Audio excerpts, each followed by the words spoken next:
আসসালামু আলাইকুম ওয়া রাহমাতুল্লাহি ওয়া বারাকাতুহু। নাহমাদুহু ওয়া নুসাল্লি আলা রাসূলিহিল কারীম, আম্মা বাদ। আবু হুরায়রা রাদিয়াল্লাহু তাআলা আনহু হতে বর্ণিত, তিনি বলেন, রাসূল সাল্লাল্লাহু আলাইহি ওয়াসাল্লাম বলেছেন, আল্লাহ ঘোষণা করেন, আমি সেরকমই যেরকম বান্দা আমার প্রতি ধারণা রাখে। আমি বান্দার সঙ্গে থাকি যখন সে আমাকে স্মরণ করে। যদি সে মনে মনে আমাকে স্মরণ করে, আমিও তাকে নিজে স্মরণ করি। আর যদি সে জনসমাবেশে আমাকে স্মরণ করে, তবে আমিও তাদের চেয়ে উত্তম সমাবেশে তাকে স্মরণ করি।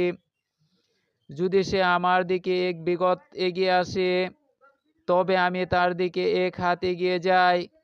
যদি সে আমার দিকে এক হাত অগ্রসর হয়, আমি তার দিকে 2 হাত অগ্রসর হই।